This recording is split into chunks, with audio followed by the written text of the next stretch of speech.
ဒီနေ့တရားစခန်း9ရက်မြောက်နေ့ပေါ့နော်ယောဂီသူတော်စင်များကိုဦးဇင်းတို့ဒီနေ့မြတ်စွာဘုရားရှင်ကိုရမေကြီးဟောကြားတော်မူခဲ့တဲ့ဒေသနာများစွာတွေကသုဒ္ဓနိဗ္ဗာန်ပါဠိတော်မှာမှတ်တမ်းတင်ထားတဲ့ဥဋ္ဌာဏသုဒ္ဓံဆိုတာလေးကိုဟောပါမယ်နော်ဥဋ္ဌာဏဆိုတာလုံလဝရိယလို့အဓိပ္ပာယ်ရတယ်ထာကြွလုံလဝရိယမိမိတို့ရဲ့ကြိုးစားအထုတ်လို့တဲ့စိတ်တွေကိုထက်သန်လာဖို့အတွက်ဘုရားရှင်ကိုရမေကြီးကဒီဥဋ္ဌာဏသုဒ္ဓံကိုဟောခဲ့တာသုဒ္ဓံကဂါထာ၄ပုဒ်ရှိတယ်ဂါထာတိုင်းမှာချဲ့တွင်ပြီးတော့ပြောမယ်ဆိုရင်တော့အဓိပ္ပာယ်တွေကတော့အများကြီးပြောလို့ရတာပေါ့နော်အဓိကရည်ရွယ်ချက်ကတော့ကြိုးစားအထုတ်မှုနဲ့ဒီဒုက္ခကနေပြီးတော့လွတ်မြောက်အောင်ကြိုးစားကြရမယ်ဆိုတာလေးကိုအဓိကမြတ်စွာဘုရားရည်ညွှန်းတာပေါ့ဒီသုဒ္ဓံဟောရခြင်းရဲ့အကြောင်းကလည်းပဲမြတ်စွာဘုရားအခါတစ်ပါးမှာဝိသကကျောင်းမကြီးဆောက်ပြီးတော့လှူဒန်းတဲ့ဥပ္ပါယုံကျောင်းတိုင်းမှာသတင်းသုံးတယ်လို့ဆိုတယ်။ဟောတာဝတိပြည်မှာနာရဘိန္ဒတိကြီးဆောက်ပြီးတော့လှူတဲ့ဇေတဝန်ကျောင်းရှိတယ်။ဝိသကကျောင်းမကြီးဆောက်ပြီးတော့လှူတဲ့ဥပ္ပါယုံကျောင်းဆိုတာရှိတယ်။အထင်ကရကျောင်းကြီးနှစ်ကျောင်းပေါ့နော်။အဲ့ဒါဇေတဝန်ကျောင်းမှာမြတ်စွာဘုရားညကျင်းနေဆိုရင်နေခင်းမှာဥပ္ပါယုံကျောင်းကိုသွားပြီးတော့သတင်းသုံးနေတဲ့ညမှာပုပ္ပါယုံကျောင်းကိုကျင်းဆက်တယ်ဆိုရင်နေခင်းမှာဇေတဝန်ကျောင်းကိုသွားပြီးတော့သတင်းသုံးတာတွေရှိတယ်တဲ့နာရဘိန္ဒတိကြီးကိုဝိသကကျောင်းမကြီးကိုမြတ်စွာဘုရားချီးမြှောက်တဲ့သဘောပေါ့ဟုတ်လားအဲ့ဒါဒီသုတ်တန်လေးဖြစ်ပေါ်လာတဲ့အချိန်ကမြတ်စွာဘုရားနေခင်းကာလမှာဝိသကကျောင်းမကြီးဆောက်ပြီးတော့လှူဒန်းတဲ့အဲ့ဒီပုပ္ပါယုံကျောင်းတိုင်းမှာမြတ်စွာဘုရားသတင်းသုံးတယ်အဲ့ဒီဝိသကကျောင်းမကြီးဆောက်ပြီးတော့လှူဒန်းတဲ့ဝိသကပုပ္ပါယုံကျောင်းမှာဦးဇင်းတို့ပြတ်သက်ဆောင်ပေါက်တဲ့ကျောင်းသေးသေးလေးတွေလည်း900လောက်ရှိတယ်လို့ဆိုအဲ့ဒါမြတ်စွာဘုရားတို့တည်တံ့ဆောက်ပြီးတော့လှူထားတဲ့ကန္ဓကုဋိထိုက်တဲကိုဝင်သွားပြီဆိုတော့အဲ့ဒီကျောင်းသေးသေးလေးတွေထဲမှာယဟန်တော်တွေ900လောက်ရှိတယ်ပေါ့အဲ့ဒါနေ့လည်နေခင်းစွန့်ပုံပေးပြီးပြီဆိုတော့ယဟန်တော်တွေကျိန်းဆက်ကြတယ်အဲ့ဒီယဟန်တော်လေးတွေကခန့်ငယ်ငယ်လေးတွေနော်တရားဘာဝနာအထုမှုစာပေကျမ်းကသင်ကြားမှုသိပြီးတော့မရင်ကျက်သေးတဲ့အနေအထားလေးပေါ့အဲ့ဒါသူတို့အိယာကနိုးလာပြီဆိုတော့စုပြီးတော့ထိုင်ပြီးတော့အဲ့ဒီကျောင်းကြီးပေါ်မှာစကားတွေပြောကြတာအဲ့ဒါကသိပြီးတော့တူတူတက်တာမဟုတ်စူးစူးညံညံကြီးကိုဖြစ်နေတယ်အားဒီပြောကြတာတုံးဆိုတော့ဒီလိုပါပဲစက်မိဆက်ရနေတုံးကဘယ်သွားပြီးတော့ဆုံးခန္ဓာတော့ဘာဟင်းနေရခဲ့တုံးဘလို့စားခဲ့တုံးဟုတ်လားဒါတွေပဲပြောနေကြတာနော်အဲ့လိုမျိုးပြောနေတဲ့အတန်တွေကိုမြတ်စွာဘုရားကြားတဲ့အခါကျတော့မြတ်စွာဘုရားစိတ်ထဲကအော်ဒီယဟန်တွေဟာငါဘုရားရှင်နဲ့အတူတကွနေထိုင်းနေပါလက်ခင်နဲ့မိမိရောရောပေါ့ပေါ့ဆဆများနေမနေကြပါပြီတဲ့အဲ့လိုစဉ်းစားပြီးတော့ဒီယဟန်တွေကိုထိတ်လက်မှုတန်ဝေကရစီရရင်တော့ကောင်းပါပဲလို့အဲ့လိုမြတ်စွာဘုရားစဉ်းစားတယ်တဲ့အဲ့တော့မြတ်စွာဘုရားဒီယဟန်တွေကိုထိတ်လက်အောင်ဘယ်လိုများလုပ်ရပါမလို့များသောဖြင့်တတ္တဝါတွေဆိုတာဘေးတွေ့ရင်တော့ထိတ်လန့်တာပဲလေဘေးတွေ့ရင်ထိတ်လန့်တာပဲအခုတရားဓမ္မတို့ဦးဇင်းတို့တတ္တိကောင်းနေတယ်ဆိုတာဘေးမတွေ့သေးလို့ဟုတ်လားဘေးတစ်ခုခုတွေ့ပြီဆိုတာနဲ့အဲ့ဒါထိတ်လန့်ပြီတေးကြတဲ့အဲ့ဒါဘုရားတရားတန်ခါကိုအမှတ်ရလိမ့်မယ်အဲ့ဒါနဲ့မြတ်စွာဘုရားကဒီယဟန်တွေကိုထိတ်လန့်အောင်ငါဘယ်လိုလုပ်ရမလို့လို့စဉ်းစားတော့ရှင်မောဂလန်ကိုရမေကြီးကိုအမှတ်ရတယ်ရှင်မောဂလန်ကိုဒီယဟန်တွေကိုတကိုးနဲ့ထိတ်လန့်အောင်လှုပ်ခိုင်းရင်တော့ကောင်းပါပဲလို့ဒါရှင်မောဂလန်ငါးတီလန်တော့ကောင်းပါပဲလို့အဲ့လိုမြတ်စွာဘုရားတောင်းတတယ်အဲ့ဒါကိုရှင်မောဂလန်ကမြတ်စွာဘုရားစိတ်ဖြစ်တာကိုသူ့ရဲ့စိတ်နဲ့သိတယ်အဲ့ဒီတော့ခဏနေတော့ကြွလာတော့မြတ်စွာဘုရားကจิตမောဂလန်နဲ့အဲ့ဒီယဟန်တွေကိုသင်ထိတ်လန့်စေလို့ဒါပဲအမိန့်ရှိလိုက်အဲ့တော့ဘာလို့တုံးဆိုတော့ရှင်မောဂလန်ကအဲ့ဒီပြတ်သက်ဆောင်အကြီးကြီးကိုတုံလှုပ်တော့သူ့ရဲ့တကိုးနဲ့တော့ငလျင်နေတော့ခါအောင်လှုပ်တယ်လို့မျိုးအဲ့လိုလှုပ်အောင်ဖန်တီးတယ်အဲ့တော့ယဟန်တွေအကုန်လုံးကြောက်လန့်သွားတယ်ရှင်မောဂလန်လို့လှုပ်တယ်ဆိုတာသူတို့မသိဘူးဘာလို့များဒါကြီးလှုပ်လဲမသိဘူးဆိုတော့အကုန်လုံးဧကတိတွေဘာတွေတောင်ပါဘူးလို့ပြောတယ်အောက်ကိုအကုန်လုံးပြေးဆင်းလာကြတယ်နော်အကုန်ပြေးဆင်းလာအဲ့ဒီမှာမြတ်စွာဘုရားလည်းပြေးဆင်းလာမယ်ဆိုတော့လည်းသိတယ်ပြီးလို့မအောက်ကနေပြီးတော့အရန်တဲ့ကျောင်းပေါက်ကနေဇင်းချမ်းလျှောက်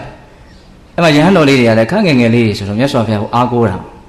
အဲ့ဒါနဲ့မြတ်စွာဘုရားရဲ့ထံတော်ဘာကိုအကုန်လုံးစုလာပြီးတော့မြတ်စွာဘုရားတဲ့ကြောင်းကြီးအကြီးကျယ်လှုပ်သွားတယ်ပြိုမြန်းကြလိမ့်မလားမသိဘူးဘာလို့လှုပ်တယ်လဲဆိုတာမင်းတို့သိလားလို့မေးတယ်မသိဘူးဗျာဆိုတော့အဲ့ဒါမင်းတို့မေ့နေလို့ငါရှင်မမောက္ကလံကိုအသေးချာလှုပ်ခိုင်းတာတဲ့မြတ်စွာဘုရားဘာမှဖုံးကွယ်မထားဟုတ်လားအဲ့ဒီမှာပဲဦးဇင်းတို့စုဝေးမိနေတဲ့အဲ့ဒီယဟန်တော်လေးတွေကိုမြတ်စွာဘုရားဒီဥဋ္ဌာဏသုတ်တာဆိုတာဟောတာတော့ဂါထာက၄ပုဒ်ရှိတယ်ဂါထာတိုင်းမှာတော့လေးနဲ့တဲ့အဓိပ္ပာယ်တော့တွေးစရာအဓိပ္ပာယ်အများကြီးရှိတယ်ပေါ့ဒါကဥစဉ်ခုချိန်မှာပြောရင်းနဲ့စိတ်ကူးတဲ့တော့တွေးမိတာလေးတွေကိုပဲဖြည့်ပြီးတော့ပြောနိုင်မှာပိဿတို့လည်းပဲဉာဏ်ရှိတဲ့ပုဂ္ဂိုလ်တွေဆိုတော့ကိုယ့်ကိုယ်လည်းပဲဖြည့်ပြီးတော့ကြည်ပြန့်တွေးမယ်ဆိုရင်လည်းတွေးလို့ရတာပါပဲအဲ့တော့ပထမဂါထာကဘာပြောတုံးဆိုတော့ဥဒ္ဓရထနိတိရထကောအထောသူပိတေနဝါအာတုရာနေညိကာဏိတာတဏ္ဍဝိဒါနာရုပ္ပတံပထမဂါထာလေးဒီဘက်ကဘာပြောတော့အာတနာနေရာမှာဥဒ္ဓရထထားကြကုန်တော့နော်ကိုယ်နေရာလေးကနေထားလိုက်ကြအောင်တဲ့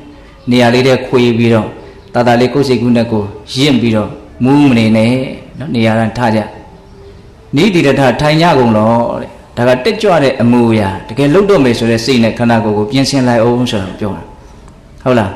ဥဒ္ဓရထနေရာကနေထားကြနိတိရထထိုင်ကြတယ်ဟောတင်တို့အားသူပိတေနအိရှက်နေခြင်းဖြင့်အိမ်မောကြနေခြင်းဖြင့်ကာဏိတာကောအထောအဘယ်အကျိုးရှိပါအန်ဒီနော်ကောအထောသူပိတေနဝါတင်တို့ဟာအိမ်မောကြနေသဖြင့်ဘာအကျိုးရှိမလို့တဲ့နော်ဒီစကားလေးနှစ်ခုအရင်စပြောတယ်ထားကြကုန်တော့ထိုင်ကြကုန်တော့တင်တို့ဟာအိမ်မောကြနေသဖြင့်ဘာအကျိုးရှိမလို့တဲ့ဘာဖြစ်လို့လဲဆိုတော့တဲ့တဏ္ဍဝိဒါနာရုပ္ပတံအာတုရာနေညိကာဏိတာအာတုရာနေညိအာတုရာနာကျင်မှုတွေတင်တို့မှာရှိနေတယ်တဲ့ပြီးတော့မြတ်စွာဘုရားကဥမာလေးနဲ့ပြောတာတဏ္ဍဝိဒါနာညောင်စုခံရသည်ဖြစ်၍ရုပ္ပတံဖောက်ပြန်တုံလုံးနေတဲ့တင်တို့အတွက်နေတာအိရှက်ခြင်းဖြင့်ကာပဲကျိုးရှိပါအနေအဲ့မှာသူကပြောချင်တာကတင်တို့အတွက်အိတ်နေလို့အကျိုးမရှိဘူးတဲ့ဘာလို့ဆိုတော့တင်တို့မှာနာကျင်မှုတွေရှိနေတယ်တဲ့ညောင်စုလို့လည်းပဲအောက်ပြန်တုံလုံးတဲ့အနေထားနဲ့လည်းနေနေကြရတယ်တဲ့ဒါကြောင့်တင်တို့ကအိတ်ရမယ့်အခြေမဟုတ်ဘူးဆိုတဲ့အဓိပ္ပာယ်ကိုပြောတာဟုတ်လားနော်ထားကြကုန်တော့ထိုင်ကြကုန်တော့အိရှက်ခြင်းဖြင့်တင်တို့ကဘယ်အကျိုးရှိပါမလဲနော်တင်တို့ဟာနာကျင်မှုတွေနဲ့နေရတယ်ညောင်စုလို့တုံလုံးဖောက်ပြန်နေတဲ့အနေထားနဲ့လည်းနေရတယ်တော့နာကျင်မှုဆိုတာဘာပြောတာတော့ပိတ္တရောအလုံးရင်းမိပြီးဖြစ်မယ်လို့ဥစဉ်ထင်ပါဟုတ်လားနာကျင်မှုဆိုတာကစိတ်ရဲ့နာကျင်မှုကိုအဓိကရည်ညွှန်းတာဒီနေ့မှာဥစဉ်တို့မင်းကုန်းဆရာဘုရားကြီးက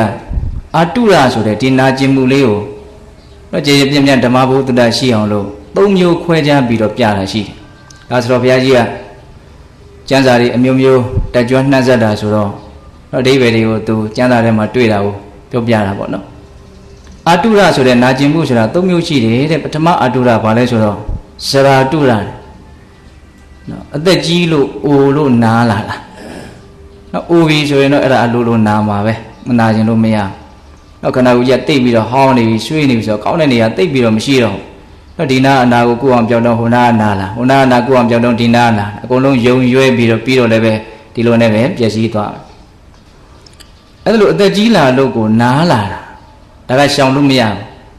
နော်အသက်ရှိရင်လည်းဆိုရင်တော့ဒီနာကျင်မှုကရင်ဆိုင်ရကောင်းကောင်းမွန်မွန်နဲ့ရှိနေတယ်ဆိုတာမရှိပါဘူးဟုတ်လားအဲ့ဒါလိုအိုလို့ကိုအသက်ကြီးလို့ကိုနာတဲ့အနာမျိုးကိုရှရာတုရလို့ခေါ်တယ်နောက်ဒုတိယနာကဘာလို့ဆိုတော့ရောဂါတုရယောဂဘေးကနှိမ့်ဆက်လို့တချို့အသက်မကြီးသေးပေမဲ့လို့ငယ်ငယ်ရွယ်နဲ့နော်အတိတ်ကံတွေဆိုးလို့သို့မဟုတ်အနေအထိုင်အစားအသောက်အသွားလာမစင်ခြင်းလို့နော်ခန္ဓာကိုယ်ကြီးအမျိုးမျိုးဖောက်ပြန်မှုတွေဖြစ်ပြီးတော့ယောဂဖြစ်ကြတယ်ဝေဒနာတွေဖြစ်ကြတယ်အဲ့လိုယောဂကြောင့်နာတဲ့အနာကိုရောဂါတုရလို့ဒီလိုပြောတယ်တဲ့ဒီနေရာမှာဆိုလိုတဲ့အာတုရကအဲ့ဒီအာတုရနှစ်မျိုးကိုပြောတာမဟုတ်ဘူးရဟန်းတော်လေးတွေကငယ်လေးငယ်သေးတွေကျမ်းမာရေးလည်းကောင်းဟုတ်လားဘယ်အာတုရကိုပြောတာတုံးဆိုတော့ကိလေသာတုရကိုပြောတာတဲ့ကိလေသာကြောင့်နာရတဲ့နာကျင်မှုကိုပြောတာကိလေသာဆိုတာစိတ်နှလုံးကိုပူလောင်အောင်နှိမ့်ဆက်တဲ့ရှုမြိုက်တဲ့သဘာဝတရားလို့အကျဉ်းမြင်တရားကြီးမှန်မြန်နားလည်ထားကြပြီလားဟုတ်လားနော်ຢာကဒေါသမောဟခေါင်းဆောင်တဲ့ကိလေသာ10မျိုးအလုံးသိနော်ဆွဲမဲ့မှုဆိုတာဖြစ်ရင် ကျေနပ်မှုဆိုတာဖြစ်ရင်တွေ့ပြီးမှုဆိုတာဖြစ်ရင်ဒါကိုယ့်ရဲ့စိတ်နှလုံးဟာနာကျင်မှုဆိုတာကိုခံစားရဒါကကိလေသာကြောင့်ဖြစ်တဲ့နာကျင်မှုဆိုတာကတော်ယုံတန်ယုံတတိတော်ယုံတန်ယုံအတိနဲ့သိဖို့တော့သိတော့မလွယ်ဘူးပေါ့ပြီးတော့ तू ကဒါနဲ့ပဲအမြဲတမ်းလိုနေနေတာဆိုတော့သိပြီးတော့စိတ်ထဲမှာမထူးသလိုလည်းရှိတယ်ကိုကအရန်အေးချမ်းချမ်းအတိနဲ့တတိနဲ့နေတဲ့အလေးချင်းများပြီဆိုတော့မှကိလေသာဖြစ်ရတာနာကျင်တယ်ဆိုတာကိုသိနိုင်တယ်။အော်ဆိုငြိမ်းငြိမ်းချမ်းချမ်းနေတဲ့ကြားလေးထဲမှာလှုပ်ခတ်သွားပြီးပူသွားပြီဆိုရင်တော့နည်းနည်းထင်ရှားသွားတယ်။အမြဲတမ်းပဲပူနေတယ်ဆိုရင်တော့ပူတာသိမထင်ရှားဘူး။အမြဲတမ်းပဲလှုပ်လှုပ်ခတ်ခတ်နဲ့နော်ပြောင်းပြက်ခတ်ပြီးတော့နေတယ်ဆိုရင်တုံတုံပြောင်းပြက်ခတ်တာကသိပြီးတော့သူ့မှာမထူးဘူးပေါ့။ငြိမ်းနေတာကြာပြီဆိုရင်တော့နည်းနည်းလေးလှုပ်တာနဲ့သိလာပြီ။အေးနေတာကြာပြီဆိုရင်တော့နည်းနည်းလေးပူတာနဲ့သိတယ်။ခုတကယ်မှတို့ဦးဇင်းတို့တွေဟာကိလေသာကြောင့်နာကျင်မှုတွေခံရတယ်ဆိုတာဘာလို့စိတ်ထဲမှာမထင်ရှားအောင်ဆိုတော့သူနဲ့အမြဲတမ်းနေလို့မထင်ရှားတာဟုတ်ရဲ့လားသူနဲ့အမြဲတမ်းနေလို့မထင်ရှားတာသူ့ရဲ့နှိမ့်ရွှတ်နိုင်စွာအားမကြီးလို့မထင်ရှားတာမဟုတ်ကိုယ့်ရဲ့နော်ပေတဲ့တေတဲ့အနေအထားမျိုးကြောင့်အဲ့ဒါကမထင်ရှားတာဟုတ်လားခုမြတ်စွာဘုရားကတင်းတို့ဟာအိတ်ဆက်နေခြင်းဖြင့်ဘယ်ကျိုးရှိပါနည်းတင်းတို့မှာနာကျင်မှုတွေရှိနေတယ်ဆိုတာအဲ့ဒါကိုပြောတာအဲ့ဒီနာကျင်မှုကိုထပ်ပြီးတော့ပုံပေါ်မြတ်စွာဘုရားဘယ်လိုပြောတော့တန်လဝိဒါနရုပ်ပတံတန်လဝိဒါနတန်လဆိုတာညောင်းနော်မြားညောင်းလို့လည်းသုံးတယ်ပေါ့လက်ထဲမှာကျတို့တက်သားတွေဘာတွေဝါးတွေဘာတွေကန်လို့အခက်မသိရင်ညောင်းလေးတေးသေးလေးတွေရှူးတာရှူးဘူးမှာပါဟုတ်လားအေးအဲ့ဒီညောင်းတော့ကိုရည်ရတာမဟုတ်ညောင်းအကြီးတွေညောင်းရှူးတာတန်လဆိုတာညောင်းကိုပြောတာတန်လဝိဒါနညောင်းရှူးနေသဖြင့်ရုပ်ပတံဟောက်ပြန်တုံလုံနေတဲ့သဘောရှိတယ်တဲ့ဆိုကြပါစို့တော်တဲ့ဘာလဲမှာဖဏပါပဲနဲ့သွားလို့ညောင်ကြီးရှူလိုက်ပြီဆိုရင်တခါတည်းကိုဖင်ထိုင်ချလိုက်ရတယ်ဆက်မသွားနိုင်တော့ဘူးဟောက်ပြန်တုံလှုပ်သွားတယ်နော်အဲ့ဒါကိုမြတ်စွာဘုရားရည်ညွှန်းတာဒါကတော့အလွန်တိတာထင်ရှားတဲ့ဇာကဒေါသမောဟတွေဖြစ်တာကိုရည်ညွှန်းတာပေါ့ဟုတ်လားအဲ့ဒါလို့ကိရိတာညောင်ရှူလို့ဟောက်ပြန်တုံလှုပ်နေတဲ့အနေအထားကြီးတန်းတန်းနဲ့နေတာအိတ်ဆက်ခြင်းဖြင့်ကာပဲကျိုးရှိပါနည်းနော်ဆိုလိုတာကအဖြေရှင်းရသေးတဲ့ပြဿနာတွေရှိတယ်နော်ကို့မှာအိငင်းငင်းချမ်းချမ်းဟိုအိတ်ဆက်နေဖို့အတွက်အချိန်မရောက်သေးဘူးဆိုတဲ့အနေအထားမျိုးကိုလည်းရည်ညွှန်းတယ်ပေါ့ဒီနေရာမှာဦးဇင်းတို့ဒါလေးကိုပေါ်လွင်ထင်ရှားအောင်မြတ်စွာဘုရားအခါတော်မှာတညာလုံးမြတ်စွာဘုရားလွင်တီးခေါင်မှာဈဉ္ဉံသွားတယ်လို့ဆိုတယ်အကြောင်းပြင်မဲ့မှာရှိတဲ့အရေးမရှိတဲ့နေရာမှာဈဉ္ဉံကြွားတပါးတယ်အဲ့ဒါမိုးတော့လင်းကနေလေးရောက်တော့မှမြတ်စွာဘုရားအကြောင်းတော်ကိုကြွလာပြီးတော့လေအောင်ဆက်တယ်ခိတ္တခဏနော်လို့လောင်းဆက်တဲ့ချိန်မှာလည်းမြတ်စွာဘုရားတတိတမဇင်ရှေ့ရှုပြီးတော့ခဏနေရင်ငါထမယ်ဆိုတဲ့စိတ်ကလေးနဲ့ခဏကလေးမြတ်စွာဘုရားကျင်းလိုက်တယ်။ခန္ဓာကိုယ်အနာပေးလိုက်တဲ့သဘောပေါ့။မြတ်စွာဘုရားကျင်းဆက်တယ်ဆိုလို့ရှိရင်အဲ့ဒီပါဠိတော်ထဲမှာအဲ့ဒီအကြောင်းလေးတွေကအမြဲတမ်းပါလာ။ချင်းတင်မင်းများလေအောင်ဆက်တယ်လို့တတိနဲ့အတိနဲ့အဲ့ဒီမှာဦးချင်းအရင်နှစ်သက်တဲ့စကားလုံးလေးရတော့ဘာလို့ဆိုတော့ဥဋ္ဌာဏတေခဏနေရင်ထမယ်ဆိုတဲ့စိတ်နဲ့အိတ်တာဟုတ်လားအတိုင်းစားမရှိအိတ်တာမဟုတ်ဘူးနော်ခဏလေးနေရင်ထမယ်ဆိုတဲ့စိတ်ကူးလေးရှိတယ်ဒါမှအိတ်ခါနေလေးမှာအဲ့ဒီစိတ်ကူးလေးရှိဖို့လိုတယ်နော်တတိနဲ့အတိနဲ့ခဏနေရင်ထမယ်ဆိုတဲ့စိတ်လေးနဲ့အဲ့လိုလေနော်တတရရခန်းခန်းနာနာလေအောင်ဆက်တယ်ပေါ့အဲ့လိုအိတ်နေတော့အိတ်မပြောသေးဘူးဘယ်သူရောက်လာလို့ဆိုတော့မနဲ့ရောက်လာပြီးတော့မနက်ကဘာပြောလို့ဆိုတော့ဒါကဘာသဘောလဲတဲ့အခုအိတ်နေတာနော်စိတ်ညင်ရပြီအိတ်ဆရာကောင်းတဲ့နေရာကောင်းလေးရပြီဆိုပြီးတော့အိတ်နေတာလားတဲ့အဲ့တိုင်းမေးတာဟုတ်လားတခါတလေဦးသိန်းကအိတ်ဆရာလေးကိုဖတ်ပြီးတော့ဟုတ်တယ်တိတ်တိတ်ဆိတ်ဆိတ်နဲ့ဂျောင်ကြတဲ့နေရာလေးကြောင့်အိတ်လိုက်ဥမဝါဟာဆိုတဲ့စိတ်ကလေးကပေါက်လာတာရှိတယ်ဟုတ်လားတော့နေရာကောင်းလေးကိုရလို့အိတ်မယ်ဆိုတဲ့စိတ်နဲ့အိတ်လိုက်တာလားတဲ့ခုလိုနေထွက်အောင်အိတ်မယ်ဆိုတာကြီးကဘာလဲလို့မြတ်စွာဘုရားကိုတက်တက်လာပြီးတော့အနှောင့်အယှက်စကားပြောတာပေါ့တော့မြတ်စွာဘုရားဘာပြောလို့ဆိုတော့ငါမှာတဲ့ဝိစင်းရဲတွေကိုဆွဲခေါ်သွားမယ်ချစ်ထွင်တတ်တဲ့တဏှာလောဘဆိုတဲ့မကောင်းတဲ့တရားကြီးဘာမှမရှိတော့ဘူးတဲ့ဥပရိဆိုတဲ့ဒီဝိဒုက္ခတွေအကုန်လုံးချုပ်ငိမ့်သွားပြီငါအိတ်မယ်ဆိုရင်ငါအမြဲတမ်းအေးဆေးဆေးအိတ်လို့ရတယ်ဆိုတဲ့အနေအထားကိုပြောတာဟုတ်လားအမှယာကဒေါသမောဟကိလေသာတွေလည်းမရှိတော့ဘူးဒုက္ခတွေလည်းမရှိတော့ဘူးတဲ့ဒီလိုမျိုးဖြစ်နေတဲ့ငါအိတ်တာကိုသင်ကဘာလို့ညှူးစူးနေရတာတော့တဲ့မြတ်စွာဘုရားဟုတ်လားအဲ့တော့အဲ့ဒီသုတ်တန်လေးကိုထောက်ကြည့်မယ်ဆိုလို့ရှိရင် တက္ကမတို့ဦးဇင်းတို့တွေကတကယ်တမ်းကပြဿနာရှိနေတယ်ဒါတော့နားလည်ဖို့လိုတယ်နော်ပြဿနာရှိနေတယ်ဆိုတာကိုသိထားဖို့ပြဿနာတွေမရှင်းရသေးဘူးဆိုတာကိုသိထားဖို့လိုတယ်ဟုတ်လားဒါကြောင့်မြတ်စွာဘုရားကကိလေသာတို့ကြောင့်နာကျင်မှုတွေဖြစ်နေတဲ့ညောင်းနေရှုလို့တုံလုံးဖောက်ပြန်နေတဲ့သင်တို့အတွက်အိပ်ဆက်ခြင်းအပြင်ဘယ်ကျိုးရှိပါနည်းလို့ပထမဂါထာလေးနဲ့စပြီးတော့နှိုးဆော်လိုက်တာဆိုတော့သင်တို့မှာပြဿနာတွေရှိနေတယ်ဒုက္ခတွေရှိနေတယ်ဒါကိုရှင်းအောင်လင်းအောင်ကြိုးစားဒါကိုမြတ်စွာဘုရားပြောလို့တာဟုတ်လားဒါပထမဂါထာလေးပဲနောက်ဒုတိယဂါထာကျတော့မြတ်စွာဘုရားဘာပြောတော့ဥဒ္ဓရထနိတိတထဒန္လသိက္ခထတန္တိယဥဒ္ဓရထနိတိတထတော့ပါသေးတာပဲဥဒ္ဓရထနိတိတထဒန္လသိက္ခထတန္တိယဥဒ္ဓရထထကြကုန်တော့နိတိတထထိုင်ကြကုန်တော့ဒန္လသိက္ခထတန္တိယတန္တိယစစ်မှန်တဲ့ငြိမ်းချမ်းမှုလို့ဆိုတဲ့နိဗ္ဗာန်ချမ်းသာကိုရအောင်ဝါငြိမ်းချမ်းမှုရှိအောင်ဒန္လမြဲမြဲမြန်မြန်သိက္ခထလေ့ကျင့်ကြကုန်တော့တဲ့ဟောဒါကြတော့တိုက်တွန်းချက်အတိအကျပါလာပြီနော်ထကြကုန်တော့ထိုင်ကြကုန်တော့တဲ့ငြိမ်းချမ်းမှုအတွက်နော်လေ့ကျင့်ကြလို့ပြောငြိမ်းချမ်းမှုကမလေ့ကျင့်ရင်မရနိုင်ဘူးနော်လေ့ကျင့်ရတယ်ငြိမ်းချမ်းမှုကတကယ်တမ်းကစစ်မှန်တဲ့ငြိမ်းချမ်းမှုဒီလောကကြီးမှာတန်ဖိုးအရှိဆုံးပဲဆိုတာအလုံးလက်ခံကြမယ်လို့ထင်ပါတယ်နော်ဒီစိတ်ချမ်းသာမှုငြိမ်းချမ်းမှုလေးတကယ်စစ်မှန်တဲ့အစဉ်အတန်းရှိတဲ့ငြိမ်းချမ်းမှုသာရမယ်ဆိုရင်ဒါကဘာနဲ့မှတန်ဖိုးဖြတ်လို့မရဘူးဟုတ်လားအဲ့ဒီငြိမ်းချမ်းမှုကိုရကျင်တယ်ဆိုရင်အလေးအကျင့်မရှိလို့မရဘူးဒါကြောင့်မြတ်စွာဘုရားကလေ့ကျင့်ရမယ်လေ့ကျင့်တာမှရှိရဘာစကားလေးခံထားအောင်ဆိုတော့ဒန္လံဆိုတဲ့စကားလေးပါတယ်ဒန္လံသိက္ခထတန္တိယတန္တိယငြိမ်းချမ်းခြင်းအတွက်ဒန္လံမြဲမြဲမြန်မြန်ဝါဆွဆွဲမြဲမြဲသိက္ခထကျင့်ရအခုလို့တဲ့တော့ကြမလို့ဘူးဒီနေ့စိတ်ဝင်စားတယ်နောက်နေ့စိတ်ဝင်စားဘူးအဲ့လိုဆိုရင်ဒီကရမဥစဉ်တို့ငြိမ်းချမ်းမှုအတွက်ဆွဆွဲမြဲမြဲကျင့်တယ်လို့မဆိုနိုင်ဘူးဒါကဒီဒေသနာကဟိုလုံလဝရိယနဲ့ပတ်သက်ပြီးတော့အယံမြင့်မြင့်မာမာဟောထားတဲ့ဒေသနာပါဒါဒီဒေသနာကိုသိပြီးတော့လိုက်နာနိုင်ဖို့တော့သူရောကိုရောမလွယ်ကြသေးဘူးပေါ့နော်ကိုမြတ်စွာဘုရားကဆွဆွဲမြဲမြဲကျင့်ရမယ်လို့ပြောတာတော့တရားဓမ္မတို့အချင်းတို့တွေကအဲ့ဒီအနေထားရအောင်မလှမ်းနိုင်ကြသေးဘူးပေါ့ဟုတ်လားမလှမ်းနိုင်ကြသေးဘူးစိတ်ပါတဲ့ခါလုံးမယ်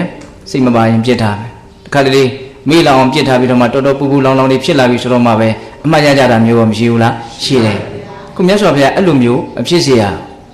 ထားကြကုန်လို့ထိုင်ကြကုန်လို့ငြိမ်းချမ်းမှုအတွက်ဆွဆွမြဲမြဲကျင့်သုံးကြကုန်လို့ဒါလေးကိုအရင်ပြောတယ်ဟုတ်လား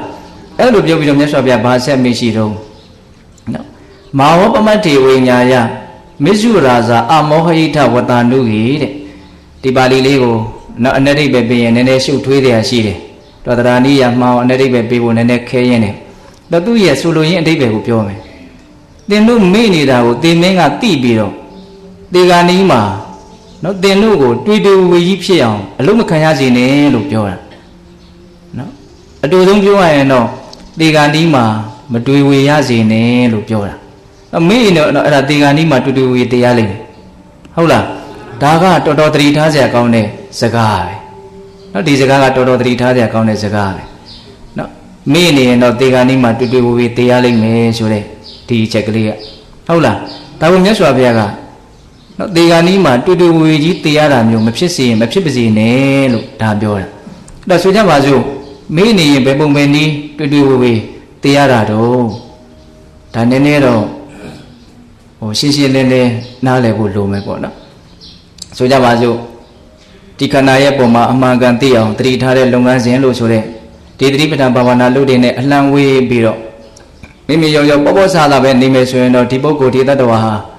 ဒီခန္ဓာဒီဘဝဒီလောကနဲ့ပတ်သက်ပြီးတော့ဘာမှသူအမှန်ကန်သိစရာအကြောင်းမရှိဘူးတတိမရှိတဲ့အတွက်ကြောင့်ဒီခန္ဓာဒီဘဝဒီလောကနဲ့ပတ်သက်ပြီးတော့သူဘာမှမှန်ကန်ကန်သိစရာအကြောင်းမရှိဘူးဒီခန္ဓာကြီးကဖြစ်နေတာကတစ်မျိုးသူသိနေတာမြင်နေတာထင်နေတာကတစ်မျိုးဒီလိုသွားမယ်ဟုတ်လားဒီခန္ဓာကဖြစ်နေတာကနေသဒုက္ခအနတ္တသဘောသူထင်နေတာကနေသဒုက္ခအတ္တသဘောဒီတိုင်းသွားမယ်အဲ့ဒီတော့ဘာဖြစ်တုံးဆိုတော့မှားယွင်းမှုတို့ရဲ့နောက်ဆက်တွဲဆွဲလန်းမှုဆိုတဲ့ဥပါဒံတရားကတော့အသေးချာကိုပဲအဲ့ဒီပုဂ္ဂိုလ်ရဲ့ဘဝမှာကြီးကြီးမားမားရှိနေတယ်နော်တတိမရှိရင်အတိမရှိနိုင်ဘူးအတိမရှိဘူးဆိုရင်ဆွဲလန်းမှုကြီးလိမ့်မယ်ဆိုတာကိုပြောနေတာဒါပေမဲ့တို့အလုံးဒီစကားလေးရဲ့အတိတ်ပဲကိုနားလည်နိုင်လိမ့်မယ်လို့ထင်ပါတယ်နော်တတိမရှိရင်မမှန်ကန်ကန်သိတာမရှိနိုင်ဘူးမှန်မှန်ကန်ကန်သိတာမရှိရင်ဆွဲလန်းမှုဥပါဒံတရားတွေလာလိမ့်မယ်ဆွဲလန်းမှုဥပါဒံတရားတွေလာပြီဆိုရင်တော့သိကြတဲ့အဲ့ဒီပုဂ္ဂိုလ်ဟာဒီကနေ့မှတွေ့ဝေရလိမ့်မယ် သူကအတင်းဖက်တွယ်သိမ့်ပိုက်ထားတယ်တဘာဝတရားကြီးကအဲ့ဒါကိုခွင့်ပြုမှာမဟုတ်မင်းဖက်တွယ်သည်ဖြစ်စေမဖက်တွယ်သည်ဖြစ်စေမင်းဆွဲလန်းသည်ဖြစ်စေမဆွဲလန်းသည်ဖြစ်စေသူကတော့သူ့တဘာဝအတိုင်းကွဲကွာတော့အောင်လုပ်လိုက်မှာပဲဒါကသူ့လမ်းစဉ်ပဲတတ္တဝါကိုဆင်းရဲစေတော့ဆိုပြီးတော့လှုပ်တာတော့မဟုတ်ဘူးဒါသင်္ခါရတရားတို့ရဲ့သဘောကိုကဒီတိုင်းရှိတာကိုယ်ကတက်နားမလည်နိုင်နေတာပေါ့ဟုတ်လားအဲ့တော့နားမလည်တဲ့အခါကျတော့ဘာဖြစ်တော့ဆိုတော့ဒုက္ခရောက်တော့တာပေါ့ဖြစ်နေတာကြီးကိုလက်မခံနိုင်ဘူးနားလည်းမပေးနိုင်ဘူးအဲ့ဒီမှာသဘာဝတရားနဲ့ကိုယ်နဲ့ကပဋိပက္ခသဘောမျိုးလို့ဖြစ်တယ်အဲ့ဒါတေဂန်ဒီမှာတူရွေးရဆိုတာအဲ့ဒါပဲဒီတေခြင်းတရားကြီးကိုနားလည်အောင်လည်းမကြိုးစားခဲ့ဘူးဒီပျက်စီးမှုကိုနားလည်အောင်မကြိုးစားခဲ့ဘူးနားလည်းမလဲဘူးတကယ်နှစ်ခုတွေ့တွေ့လာပြီဆိုတော့ဒါကိုဘလို့မှလက်မခံနိုင်ဟုတ်လားဒါကြီးကိုရသလောက်ဖက်တွေထားခြင်းတယ်ရသလောက်အချိန်ဆွဲထားခြင်းတယ်သို့တော့ကိုယ်သဘောကိုယ်ဆန္ဒအတိုင်းဖြစ်เสียအကြောင်းမရှိဘူးသူဖြစ်เสียရှိတဲ့အတိုင်းဖြစ်သွားမှာတစ်ချက်ကလေးမှတတ္တဝါရဲ့ဆန္ဒကိုသဘာဝတရားဟာငဲ့ကွက်နေမှာမဟုတ်ဟုတ်လားအဲ့တော့ကိုကဘာလို့အောင်ဆိုသူတို့ကိုပြုပြင်ပြောင်းလဲဖို့ဆိုတာကအလွန်မိုက်မဲတဲ့အတွေ့ပဲသူတို့ကိုပြုပြင်ပြောင်းလဲဖို့စဉ်းစားတာဟာအလွန်မိုက်မဲတဲ့အတွေ့ပဲဟုတ်လားတကယ်တမ်းကဘာလို့ဖို့စဉ်းစားနားလည်ဖို့ကြိုးစားရမှာဘာလို့ဖို့ကြိုးစားနားလည်ဖို့ကြိုးစားမှာအခုသတိထားတယ်ဆိုတာနားလည်အောင်ကြိုးစားတာဗျဟုတ်လားအဲ့ဒါသတိကမထားဘူးဆိုရင်တော့နားလည်မှုကဘယ်တော့မှရှိမှာမဟုတ်နော်သတိမရှိရင်နားလည်မှုမရှိနိုင်ဘူးနားလည်မှုမရှိလို့ရှိရင်ဆွဲလန်းမှာပဲဟုတ်လားဒီနေ့မှာဦးဇင်းတို့သတိရဲ့စွမ်းရင်တတိလေးနည်းနည်းလေးပြောခြင်းတယ်ဒါလေးလည်းပဲမကြာခဏဦးဇင်းတို့ပြောနေကြပါပဲအိုးမြတ်စွာဘုရားလက်ထက်ကရှင်သေဝလိရဲ့မယ်တော်သုပ္ပဝါဒမင်းသမီးဆိုတာရှိဟုတ်လားအဲ့ဒါဒီသုပ္ပဝါဒကရှင်သေဝလိကို9နှစ်တိုင်ပိုက်ထဲမှာကိုဝန်ဆောင်ရတယ်ဒါကသူ့ရဲ့ဝှကျွေးပေါ့သူအတိတ်ကာလကသားမီး2ယောက်လွန်ကျူးခဲ့တဲ့ဝှကျွေးတစ်ခုရှိတယ်ကံတရားတစ်ခုရှိတယ်အဲ့ဒါကိုပေးချက်ရတာအဲ့ဒါမွေးဖွားကနီးမှာတတိတွေလွတ်ပြီးတော့မိမောတွေ့ရတာအကျဉ်းကြီးပဲအရန်ဆင်းရဲတယ်အဲ့ဒါနဲ့သူ့ရဲ့အိမ်သားဖြစ်တဲ့ကောလိယမင်းသားကိုခေါ်ပြီးတော့အရှင်မြတ်စွာဘုရားကြီးကိုတွားပြီးတော့သုပ္ပဝါဒမင်းသမီးကကြော့တယ်လို့ပြောကြည့်ပါမြတ်စွာဘုရားကိုတွားကြော့ကြည့်ပါသူ့မှာအလွန်ပြင်းထန်တဲ့ဝေဒနာတွေကြုံရလို့ဘုရားတရားတန်ခါရဲ့ဂုဏ်ကျေးဇူးကိုအောက်မေ့ရင်းနဲ့အဲ့ဒီအခက်အခဲကိုကျော်လွန်နိုင်အောင်ဖြတ်သန်းနေတယ်လို့လည်းရှောက်ပေးပါသူကတကယ်တမ်းကတော့အရိယာပုဂ္ဂိုလ်ပဲသုပ္ပဝါဒမင်းသမီးကဟုတ်လားဒါကြောင့်မြတ်စွာဘုရားရဲ့ဂုဏ်တရားတော်ရဲ့ဂုဏ်တန်ခါတော်ရဲ့ဂုဏ်ကိုသူကောင်းကောင်းသိတယ်အဲ့ဒီဂုဏ်တွေကိုစဉ်းစားရင်းနဲ့ပဲဒီဒုက္ခဝေဒနာကိုကျော်လွှားနိုင်အောင်သူကြိုးစားတာအဲ့လိုမျိုးလင်ယောက်ျားကိုမြတ်စွာဘုရားကြီးလွှတ်တော့မြတ်စွာဘုရားကြီးရောက်တော့အဲ့ဒီတကာကအကျိုးကြောင့်လျှောက်တယ်အဲ့ဒီမှာမြတ်စွာဘုရားကသုပ္ပဝါဒမင်းသမီးချမ်းသာစေတည်းလို့ဒီလိုမျိုးမေတ္တာသဘောမြတ်စွာဘုရားပြုတာပေါ့တိုက်ဆိုင်နိုင်မဲ့အဲ့ဒီအချိန်မှာပဲချမ်းချမ်းသာသာသားကိုဖွားတယ်ဟုတ်လားအဲ့ဒါနဲ့တူတူပြောကြပါစို့ဒီသားလေးမွေးလာပြီဆိုတော့သားလေးက9နှစ်သားလေးတန်းဖြစ်တဲ့သဘောမျိုးပဲဟုတ်လားအဲ့တော့သားလေးမွေးပြီးတော့ဘုရားမှုရှိတဲ့တန်ဃာတော်တွေကအိမ်ပင့်ပြီးတော့ဆွန့်ကတ်တယ်အဲ့ဒါလိုဆွန့်ကတ်တဲ့ဆွန့်ကြွေးပွဲမှာဒီရှင်သေဝလိတရိုးသားကိုရှင်သာရိပုတ္တရာမထေရမြတ်ကြီးကခေါ်ပြီးတော့စကားပြောတယ်ချက်သားချမ်းချမ်းသာသာရှိရလားဆိုတော့9နှစ်တိတိသွေးအိုင်ထဲမှာနေခဲ့ရတာဘလို့ချမ်းသာနိုင်မလို့ဗျာလို့သူလျှောက်တယ်အဲ့လိုအချီချရှင်သာရိပုတ္တရာနဲ့သူ့ရဲ့သားစကားပြောနေတာကိုနော်သုပ္ပဝါဒမင်းသမီးကမြင်ရတဲ့အခါမှာစိတ်ထဲမှာအလွန်နှစ်သက်ကြည်စားငါသားကတရားစစ်သူကြီးနဲ့ရှင်းပြီးတော့စကားပြောနေတာမိဘတယောက်အနေနဲ့နော်အစဉ်အတန်းရှိနေတဲ့သားသမီးကိုကြည့်ပြီးတော့ပီတိဖြစ်တယ်ဆိုတာဒါထုံးစံပေါ့နော်အဲ့လိုနှစ်သက်တဲ့သဘောတွေဖြစ်နေတာကိုမြတ်စွာဘုရားကသိတယ်သိတဲ့အခါကျတော့အဲ့ဒီသုပ္ပဝါဒကိုခေါ်ပြီးတော့စကားတစ်ခုမေးတယ်မြတ်စွာဘုရားသုပ္ပဝါဒတဲ့ဒီလိုသားမျိုးမြန်ရမယ်ဆိုရင်နောက်ထပ်ဘယ်နှယောက်လောက်မင်းလိုချင်တော့လို့မေးတာနှစ်သက်နေတာကိုမြင်လို့မေးတာမေးတဲ့ခါကျတော့သုပ္ပဝါဒဘာလို့ဆို9ယောက်လောက်ရချင်နေတဲ့ဒီလိုသားမျိုးရမယ်ဆိုရင်9နှစ်တီတီကိုဝင်ဆောင်ရတဲ့ဒုက္ခမေ့သွားပြီဟုတ်လား9ရက်တီတီမိမောတွေ့ရတဲ့ဒုက္ခမေ့သွားပြီသူလိုချင်တာလေးသူရချင်တာလေးရပြီဆိုတော့စောစောကမလိုလားအပ်တဲ့ပင်ပန်းဆင်းရဲတာတွေခက်ခဲတာတွေအကုန်လုံးမေ့လိုက်နိုင်နော်အဲ့ဒီမှာမြတ်စွာဘုရားဥဒန်းစကားဥဒန်းဂါထာလေးတစ်ပုဒ်ကျူးတယ်အဲ့ဒီဥဒန်းဂါထာလေးကတော့ဦးဇင်းကအရန်သဘောကျတယ်စတွေ့ရစမိရှင်တော့ပြောဖြစ်တယ်ဗောလေတော်တော်လေးကောင်းပါတယ်ဘာပြောတာလဲဆိုတော့အတ္တတံတတရူပေနပိယရူပေနအပိယဒုက္ခဒုက္ခတရူပေနပမတ္တမတိဝတ္တိတဲ့ဒီကဘာပြောလို့ဆိုတော့ Atadan tatarubina Taya we mahude loga jia taya boya lulune Pamada mati udedi meni yale tatawarigo Lamu piji ni re